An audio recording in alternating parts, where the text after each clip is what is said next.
So all along I've been thinking that the backside of the house was going to get set on rock, and boy, ever was I right. In order to get this backside of the house down to the grade level it needs to be, I am literally having to chisel away rock. For two reasons. One is I forgot that the setback needs to be a few feet off of that retaining wall. And I forgot that the footer is 3 feet wide. So the back of the building is like right there, but then I need another 3 feet for the footer, because the footers are 6 foot by 6 foot. So the building goes in the middle of it and then the extra 3 feet back. So I'm literally having to chisel away rock, and it doesn't look like it, but all throughout here is about 2 or 3 feet higher than up there. And so I have a couple of options.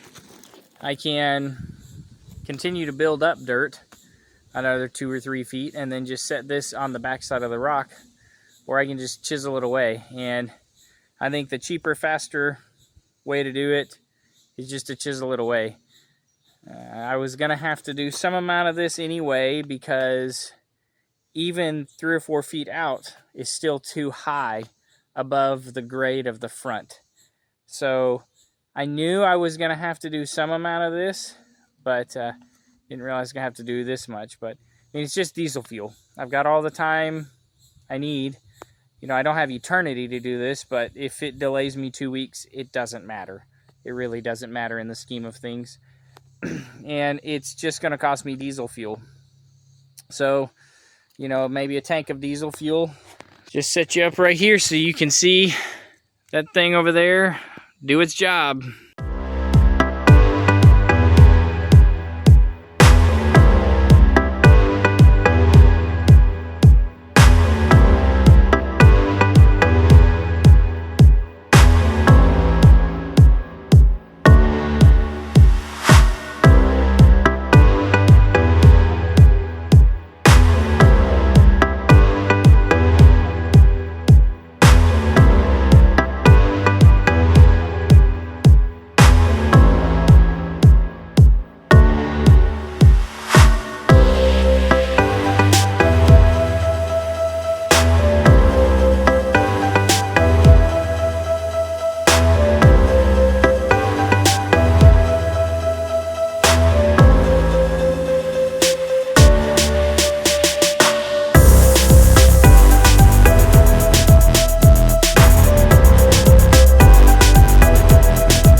When you pop a pimple, there's that moment where it's like whoosh.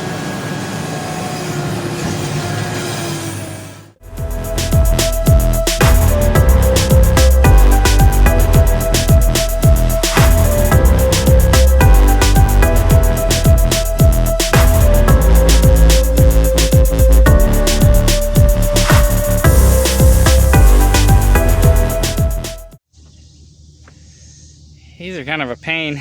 I just kind of got them assembled and in there. The wild ends are interfering with the rock, like you can see right there. But they're in there, they're assembled. Now I've got to start to level them out. They should be below grade in most spots, so all I have to do is bring them up. And the plan is just to use those to kind of support on the corners. Got that one done. It's official, ready to pour. Got those two official, ready to pour. Making progress. So I'm building these forms over here by the Connex, or shipping container, whatever you call it. Because I've got to have a place to store all my tools, keep them out of the wind and rain and weather, and we've also got stuff from the house in there. And I got to keep some, you know, sometimes it's a day or two before I can get back out here and work. So I need somewhere, a working base. But man, over there where I'm building the forms, that's at least 100 feet away. To walk back and forth, it takes a couple minutes every time. Do that 10 times in a day, and I've wasted 30 minutes just walking back and forth from over there to here. So it's hard to be efficient. You know, people want to own a whole bunch of property, but there's little things like that. And I have no base of operation. Eventually, I'll move everything from the container to there, but I mean, right now the tractor is a glorified tool crib. So the mud is scheduled 2 days from now. So today's Monday, Wednesday morning. And I'm as ready as I know how to be.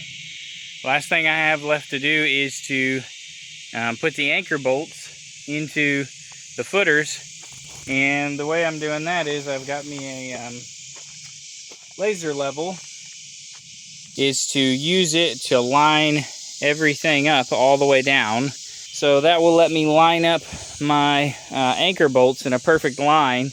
And then those two guys have to be 6 inches in front of these two guys. And then I'm going to basically do the same thing in this direction, make sure all of them are in a line this way. And that's why I'm kind of working when it's dusk. Hopefully when it's dark I can see that laser really well, and all I have to do is drill holes and put those in there, and then I can call it a day. Rebar set. This is for the stem wall that's going to go between the forms, or the footers. The reason I'm doing it this way is, one, to make the footers less complicated to form, and two, that will put a cold joint right here and right there. So for expansion and contraction, it won't crack the footers and it won't crack the stem wall, because the stem wall is only going to be, you know, a foot wide.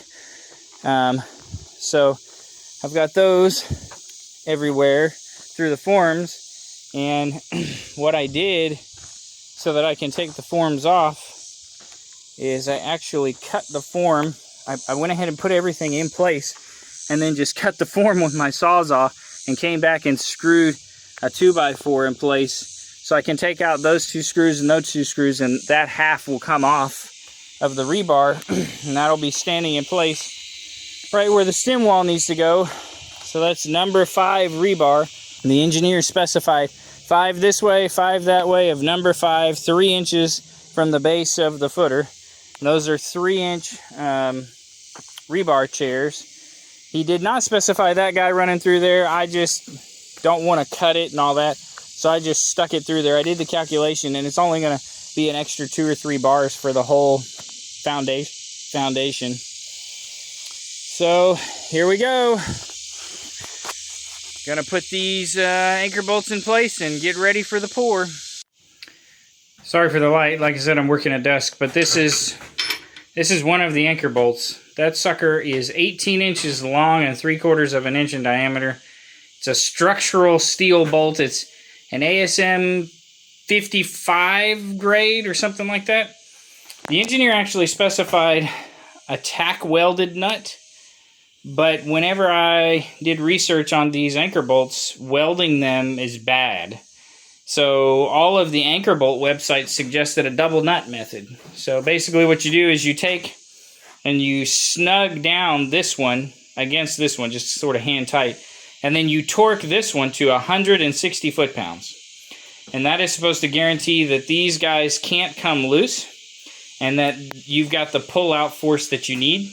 I know a lot of people are like, oh, just use J-bolts. When I had the shop owner had all those metal buildings set up, and he said that they had one of their metal buildings blow down, and when it blew down, it actually just straightened the J-bolts. It just straightened them right out of the hole, and you could see holes in the foundation where all the J-bolts used to be. So I think this is probably a better method anyway, but those are the anchor bolts that are getting torqued down right now with my trusty Cobalt torque wrench. They're about to go get stuck in the forms.